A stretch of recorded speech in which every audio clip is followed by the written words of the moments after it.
কিছু দাঁড় করে দিয়েছে। ভাইরা আমার, ইসলামের জন্য সব কিছু তিনি বিসর্জন দিয়ে দিয়েছে। ভাইরা আবার এমনকি হযরত ওমর ফারুক রাদিয়াল্লাহু তাআলা তিনি ছিলেন খলিফা বাদশা, কিন্তু রাজকোষের কোনো অর্থ তিনি গ্রহণ করতেন না, কোনটাই তিনি নিতেন না। তালিযুক্ত জামা পরিধান করতে, তালিযুক্ত জামা পরিধান করতে একটি টাকা তিনি গ্রহণ করতেন না, যদিও ছিলেন তিনি সারা পৃথিবীর অর্ধেক রাজত্ব তিনি চালাতেন। জোরে বলুন না সুবহানাল্লাহ। অর্ধ জাহানের বাদশা আমিরুল মুমিনিন খলিফাতুল মুসলিমিন হযরত ওমর। ও সোনার ভাইরা, কেন আমার নবীর পাশে শুনেন, শোনেন জীবনটা কেমন তৈরি করেছে আমিরুল মুমিনিন খলিফাতুল মুসলিমিন। তার কাছে আপনারা দেখছেন ফিলিস্তিনের সেই দৃশ্য দেখেছেন, বাইতুল মুকাদ্দাসের কথা আপনারা দেখেছেন, ফিলিস্তিনের মুসলমানদেরকে তারা মারল, কত ফিলিস্তিনি মানুষকে শহীদ করে দিয়েছে। বেশ বেড়ে গেছে। ও সোনার ভাইরা, আমি এজন্য বলবো আপনাদের কাছে, হযরত ওমর ফারুক রাদিয়াল্লাহু তাআলা তিনি কেমন খলিফা ছিলেন শোনেন।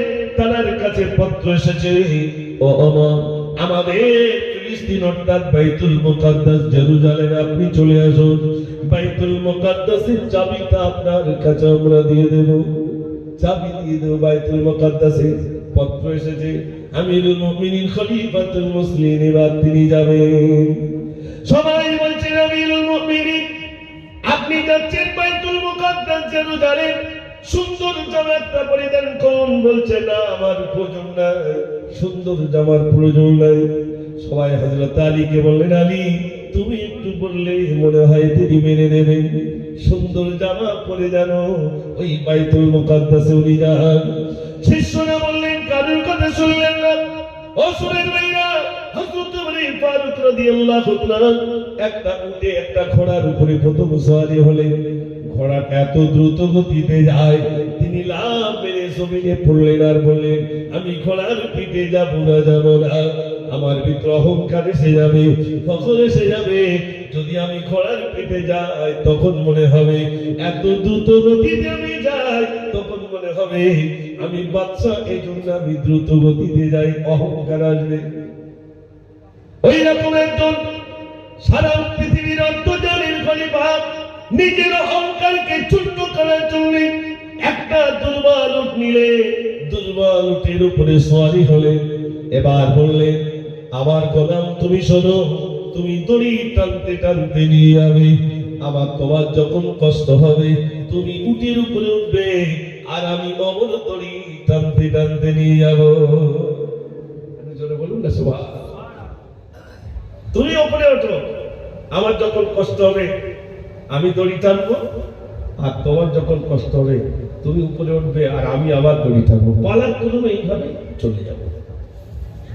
ভাই আমার গোলাম দড়ি টানে, হযরত ওমর উটের উপরে বসা, গোলামের কষ্ট হয়ে গেল, গোলামকে উপরেই বসিয়ে দিয়ে বাদশা দড়ি টানতে টানতে যায়। এভাবে পালাক্রমে যেতে যেতে যেতে যেতে বাইতুল মুকাদ্দাসের সামনে চলে গেল, কিন্তু পালা পড়ে গেল হযরত ওমরের দড়ি টানা, আর গোলামের কিন্তু উপরে বসা।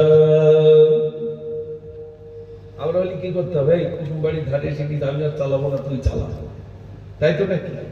হযরত ওমর বলছে, না আমাকে দড়ি টানতে দাও, আমাকে দড়ি টানতে দাও। নবীজির পাশে শোয়া অত সহজ? ও শোনেন ভাইরা, আমিরুল মুমিনিন খলিফাতুল মুসলিমিন দড়ি টানতে টানতে নিয়ে যান। ইহুদিরা বলে, ওই দেখো মুসলমানের বাদশা, মুসলমানদের বাদশা দড়ি টানতে টানতে আসে গোলাম বেশে, আর তার গোলামটা উপরে সওয়ারি হয়ে রইল। যেই না পৌঁছে গেছে হযরত ওমর ফারুক রাদিয়াল্লাহু তাআলাকে দেখে মুসলমানেরা ছুটে ছুটে এসে বায়াত গ্রহণ করলেন, মুসাফা করলেন। ও সোনার মেয়েরা, ইহুদিরা আবার আসলেন হযরত ওমরের কাছে, ও আমিরুল মুমিনিন, ও আমিরুল মুমিনিন খলিফাতুল মুসলিমিন, আমরা কিতাবের ভিতরে পড়েছি বাইতুল মুকাদ্দাসের চাবিটা যার কাছে দেওয়া হবে তিনি হবেন উটের গোলাম হয়ে অর্থাৎ উটের দড়ি টানতে টানতে আসবে আর তার গোলামটা উপরে সওয়ারি হয়ে থাকবে আর তিনি এমন ভাবে আপনি তাদের গায়ে থাকবে তালিযুক্ত কাপড় আমরা কিতাবে যা পড়েছি বাস্তবে তা দেখেছি আর আমরা তা গ্রহণ করব না। আসুন ইসলামের কলমা আমাদের পড়িয়ে দেন, আমরা ইসলামের কলমা পড়ে মুসলমান হয়ে যাব। জোরে বলুন না সুবহানাল্লাহ। ও সোনার ভাইরা, হযরত ওমর ফারুক রাদিয়াল্লাহু আনহু তিনি আর হযরত আবু বকর দুজল্লাহ গ্রহণ করে আলেন যুবকে। সোনার ভাইরা আমার, কবরের পাশে একজন টিমটিমে লাইট নিয়ে দাঁড়িয়ে রয়েছেন, তিনি অন্য কেউ নন, তিনি হলেন হযরতে বেলাল। জোরে বলুন না সুবহানাল্লাহ। কষ্ট হচ্ছে নাকি আপনাদের? একটু আওয়াজ দেন, আপনারা একটু আওয়াজ দেন না। নারী তাকবীর, মাশাআল্লাহ মাশাআল্লাহ। ও সোনার ভাইরা, আমি গজল শোনাবো, কথা দিয়েছি শোনাবো। হযরতে বেলাল রাদিয়াল্লাহু আনহু কাবা শরীফের চাঁদের উপরে, মনে করুন কাবা বাইতুল এরকম চৌকো ছবি তো দেখেছেন, ছাদের উপরে হযরতে বেলাল, নবীজি নিচে থেকে বললেন বেলাল আযান দাও। বেলাল চুপটি করে রইলেন। নবীজি আবার বললেন বেলাল তুমি আযান দাও। বেলাল চুপটি করে রইলেন। নবীজি আবার বললেন বেলাল তুমি আযান দাও। বেলাল আযান দিতে শুরু করলেন। আল্লাহর নবী বলে ও বেলাল বেলাল বেলাল, একবার নয় দুইবার নয় তিনবার কেন তোমাকে বলতে হলো বেলাল? বেলাল রাদিয়াল্লাহু তাআলা বললেন ইয়া রাসূলুল্লাহ, আপনি যখন বললেন হে বেলাল তুমি আযান দাও, আমি চিন্তা করলাম চতুর্দিকে মসজিদুল হারাম, মসজিদুল হারামের দিকে ফিরে তো আযান দেওয়া যাবে না, কাবার দিকে ফিরে আযান দিতে হবে। দ্বিতীয়বার বললেন বেলাল তুমি আযান দাও, আমি চিন্তা করলাম আমি তো রইলাম কাবার ছাদে, আমি কোন দিক ফিরে আযান দেব। তৃতীয়বার বললেন বেলাল তুমি আযান দাও, আমি চিন্তা করলাম এই কাবা তৈরি হতো না আমার নবী যদি না তৈরি করতেন, আল্লাহ আমার নবী যদি না আসতেন কাবা তৈরি হতো না। এজন্য আমি চিন্তা করলাম এই কাবার কাবা আমার নবী, আপনি যেদিকে ফিরে রয়েছেন আমি বেলাল আপনার দিকে ফিরে আযান দিতে শুরু করলাম। জোরে বলুন না সুবহানাল্লাহ।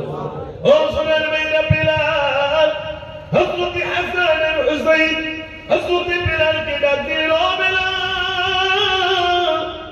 অনেকদিন তোমার জবান থেকে আমরা আযান শুনি না, বেলাল তুমি একটুখানি আযান দাও। হযরত হাসান আর হুসাইন ডাক দিল, ও বেলাল তোমার জবান থেকে একটু আমরা আযান ধ্বনি শুনবো, একটু আযান দাও। বেলাল রাদিয়াল্লাহু তাআলা ভাইরা আমার, ইসলামের সব থেকে যিনি প্রথম মুয়াজ্জিন হযরতে বেলাল। জোরে বলুন না সুবহানাল্লাহ। হযরতে বেলাল রাদিয়াল্লাহু তাআলা তিনি আযান দিতে শুরু করলেন, আল্লাহু আকবার আল্লাহু আকবার। তারপরে বললেন আশহাদু আল্লা ইলাহা ইল্লাল্লাহ। যেই না বললেন আশহাদু আন্না মুহাম্মাদার রাসূলুল্লাহ, বেলাল সঙ্গে সঙ্গে বেহুশ হয়ে পড়ে গেল, মাথায় পানি দেওয়া হলো। ও বেলাল আযান দিতে দিতে কেন তুমি বেহুশ হয়ে পড়ে গেলে? বেলাল বলে আমি যখন আযান দিতাম মসজিদে নববীতে আল্লাহর নবী যেদিকে দেখতেন, আমার নবী যেদিকে দেখতেন, আমি আযান দিতে দিতে এই শাহাদাত আমি উঁচু করে বলতাম আশহাদু আন্না মুহাম্মাদার রাসূলুল্লাহ। আমি আরো সাক্ষী দিচ্ছি মুহাম্মদ সাল্লাল্লাহু আলাইহি ওয়াসাল্লাম আল্লাহর রাসূল। কিন্তু আমার নবীকে আমি দেখতে পেলাম না, আযান দিচ্ছি মানে কিন্তু আমার নবীকে পেলাম না। আমার নবী কি না কয়, আমি বেলাল বেহুশ হয়ে পড়ে গেলাম। নবীর কত আসি, নবীর কত মহব্বতের ছেলে। দুজনে বলুন না সুবহানাল্লাহ। ভাইরা আমার, নবীজির পেটে কাপড় বাঁধা, বেলাল দেখলেন নবীর পেটে কাপড় বাঁধা, নবীজির পেটে কাপড় বাঁধা। বেলাল রাদিয়াল্লাহু তাআলা মনিবের কাছে কাজ করে, ভাই আমার মায়ের বাড়িতে কাজ করে। মনিব যতটুকু খেতে দেয় তাও পেটটা ভরে না। সারাদিন কাজ করার পরে রাতে কিছু খাদ্য দিয়েছে, রুটি দিয়েছে। ওই রুটিটা অল্প কিছু খাদ্য, তিনি কি করলেন ওটাকে ভাইরা আমার যত্ন করে রাখলেন। সময় যখন তার কাজের সময় শেষ হয়ে গেল, ওই খাদ্যটা নিয়ে হাঁটতে হাঁটতে আল্লাহর নবীর দরবারে চলে গেলেন। ঘরে চলে যাওয়ার দিচ্ছেন, ইয়া রাসূলুল্লাহ, আসসালাতু ওয়াসসালামু আলাইকা রাসূলুল্লাহ, আসসালাতু ওয়াসসালামু আলাইকা হাবিবাল্লাহ। আমি বেলাল এসেছি ইয়া রাসূলুল্লাহ, একটুখানি দরজা খুলুন, আমি বেলাল আপনার কাছে চলে এলাম। আল্লাহর নবী বললেন, ও বেলাল, বেলাল, আপনার থেকে যে জন্য এসেছো বেলাল। বেলাল বলছেন, ইয়া রাসূলুল্লাহ, আপনার পেটে কাপড় বাঁধা আমি সহ্য করতে পারি নাই। আমার মনি বাবাকে যতটুকু খাদ্য দিয়েছে, ওই খাদ্যগুলো নিয়ে আমি আপনার কাছে এলাম। ইয়া রাসূলুল্লাহ, আপনি একটু গ্রহণ করুন, আপনি অন্তত একটু খেয়ে নেন। নবীজি বলে, ও বেলাল, যতটুকু খাদ্য দিয়েছে তাও তো তোমার পেটটা ভরে না। তোমার মনে তোমাকে যা খাদ্য দিয়েছে, তুমি যদি খাও তোমার পেট ভরবে না। তুমি ভুকা থেকে আমার জন্য কেমনে এলে, কেমনে নিয়ে আসলে? বেলাল বলছেন, ইয়া রাসূলুল্লাহ, আমার নবীর পেটে কাপড় বাঁধা থাকবে, ক্ষুধার তাড়নায় আমার নবী ক্ষুধার তাড়নায় পেটে কাপড় বেঁধে রাখবে। আমি বেলাল সহ্য করতে পারি না। এই জন্য আমার কাছে যতটুকু খাদ্য ছিল ততটুকু আমার নবী পাককে আমি খাইয়ে আমার নবীকে যদি খুশি করাতে পারি, আমার আল্লাহ আমাকে জান্নাত দিয়ে দেবে। এটা জোরে বলুন না সুবহানাল্লাহ। নারে তাকবীর। আমি বুঝতে পারছি স্পিচ করতেছে, সব কি চাচ্ছে আমি বুঝতে পারছি, কিন্তু কিছু করার নেই, একটা সময় তো আছে। কিন্তু আমাদের একটা রোগ আছে, ডাক্তারখানায় কি শুধু বলি তাড়াহুড়ো করে, ডাক্তার দেখেন তাড়াতাড়ি, অবস্থা খুব খারাপ, এরকম করে না ভাই? তো অত সহজে রোগটা তো অনেক দিন, একদিনই কমপ্লিট হবে। ডাক্তার প্রথমে চেক করবে, সেলাইন দেবে, আবার সেলাইনের পাইপ ইঞ্জেকশন দেবে, তাই তো নাকি? এরকম দিতে দিতে দিতে দিতে তারপরে একটা রোগী আস্তে আস্তে সুস্থ হয়। তা আমি সবে উঠেছি, উঠির পরে এক বোতল সেলাইন দিয়ে দিত, তো আস্তে আস্তে তো দিতে হবে। তা তার মধ্যে সব স্পিচ করতেছে, আসল জিনিস বলতেছে না, আমি বুঝতে পারি ভাই। দেখি যদি গজল শুনতে চান শুরু করবো, দেখি ভোল্টেজ যদি দেখি খুব জোর তাহলে মনে করবো শুনবে গজল, আর যদি আওয়াজ কমে যায় তাহলে মনে করবো শুনবো না। দেখি আজ খানিক বলিয়ে যাবো। নারে তাকবীর। বোঝা যায় না? কোন যুবক ভাইরা পিছনে কেন, সামনে আসেন দেখি। হ্যাঁ যুবক ভাইরা, কথা দিচ্ছি গজল শুনবো, আসেন সামনে, একবার জোরে আওয়াজ দেন না। নারে তাকবীর।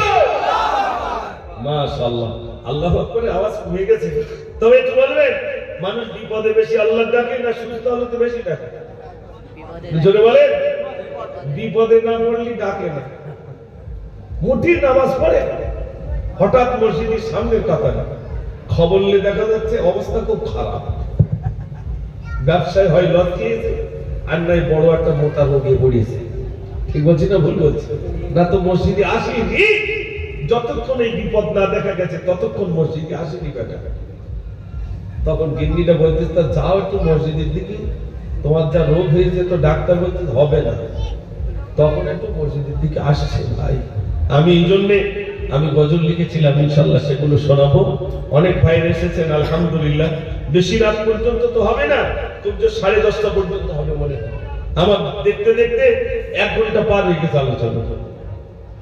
1 ঘন্টা পার হয়ে গেছে, আপনার 1 ঘন্টা পার হয়ে গেল? হ্যাঁ 1 ঘন্টা পার হয়ে গেছে।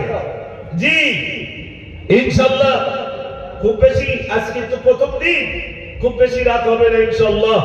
এখন আপনার এখানে যারা আছেন একটু বলুন, ওই যে মক্তবটা তৈরি হবে ওটা কি হলে ভালো না হলে ক্ষতি? একটু জোরে বলেন। আচ্ছা মক্তব এখানে হোক, কারা কারা চান? আপনারা সবাই রাজি আছেন? সবাই চান? তাহলে একবার জোরে তাকবীর দেন। নারে তাকবীর। আর একটু জোরে নারে তাকবীর। ইসদারে বোঝা গেল আপনাদের এলাকার ইমাম সাহেব আলহামদুলিল্লাহ আপনাদের অবস্থাকে সুন্দর করে রেখে দিয়েছে। মক্তব যদি তৈরি করেন, শোনেন, আপনার আমার মেয়েটা স্কুলে যাচ্ছে, ওন্না নিচ্ছে না, 1 ঘন্টার জন্য শুধু মক্তবে যাবে, সত্যি কথা বলুন, ওন্ডা নেবে না নেবে না নেবে। সে প্রথমে মক্তবে যাবে, যাওয়ার আগে উজু করবে, বড় নাইটি হোক চুড়িদার হোক, শরীরের কোনো অঙ্গ যেন না দেখা যায় বাচ্চাটা, সেটা সেই রকম একটা জামা পরবে।